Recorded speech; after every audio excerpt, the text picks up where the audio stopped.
요한복음 5장. 얼마 후 유대인의 명절이 되어 예수님께서는 예루살렘으로 올라가셨습니다. 예루살렘에 있는 양의 문 근처에 기둥 5개가 있는 연못이 있었습니다. 거기에는 히브리 말로 베데스다라고 쓰여 있었습니다. 이곳에는 병약한 사람, 안 못 보는 사람, 걷지 못하는 사람, 다리를 저는 사람 등 많은 병자들이 누워 있었습니다. 거기에 38년 동안 병을 앓아온 한 남자가 있었습니다. 예수님께서는 그 남자가 누워 있는 것을 보시고 그가 아주 오랫동안 병을 앓아온 사람이라는 것을 아셨습니다. 그래서 그에게 물으셨습니다. 낫기를 원하시오?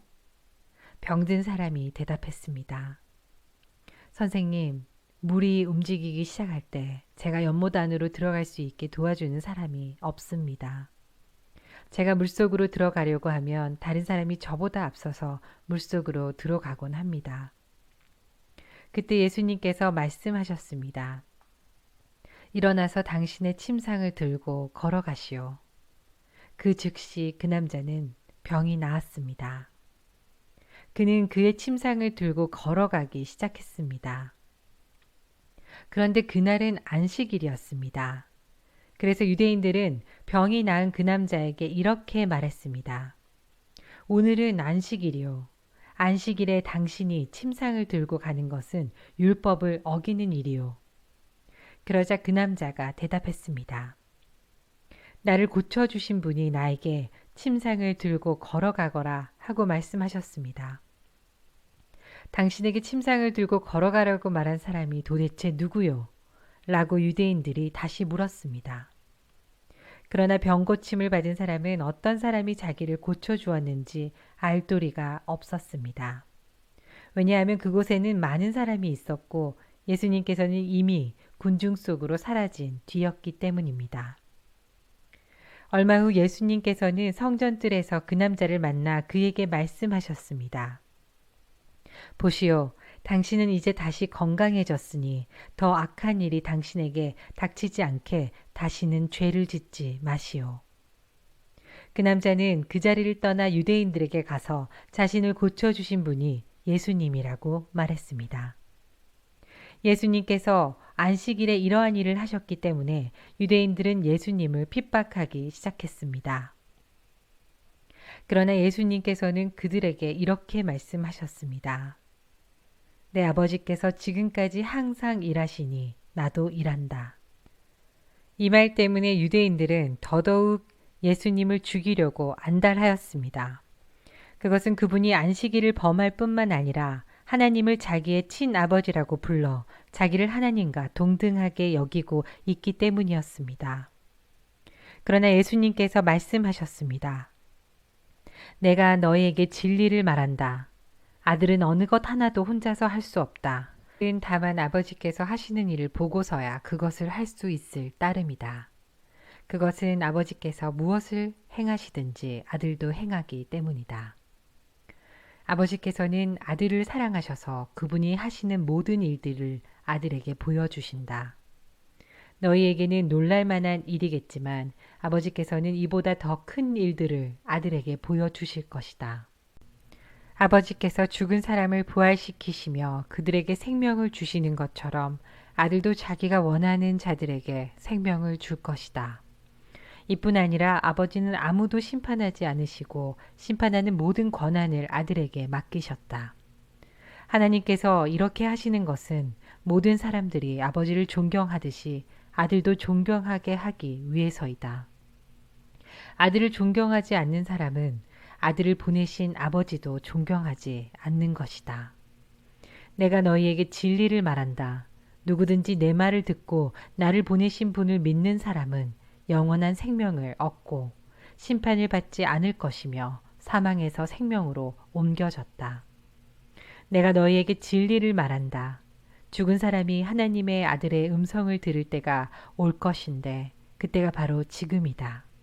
그 음성을 듣는 사람들은 살 것이다.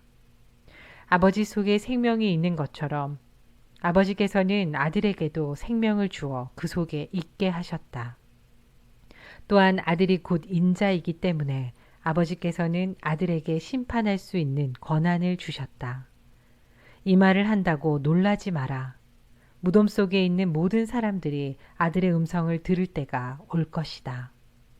선한 일을 한 사람들은 생명을 얻기 위해 부활할 것이며 악한 일을 한 사람들은 심판을 받기 위해 부활할 것이다.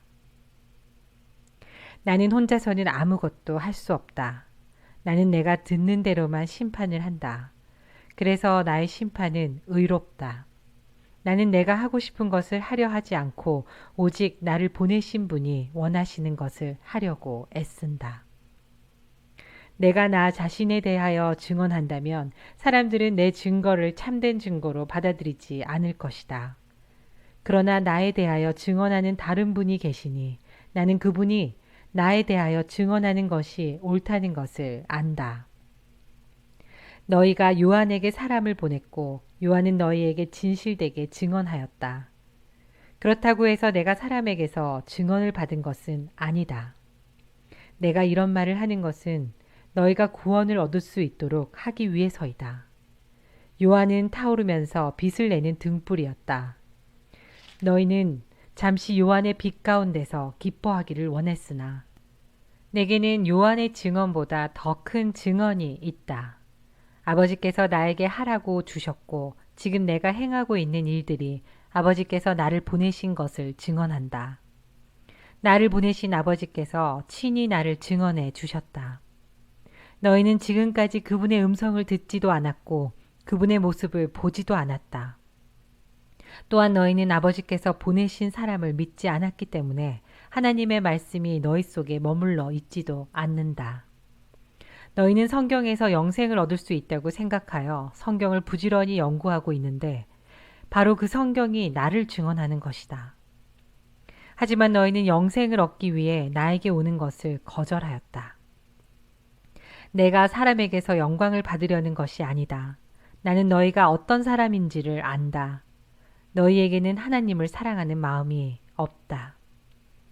나는 나의 아버지로부터 받은 권세를 가지고 왔으나 너희는 나를 받아들이지 않는다.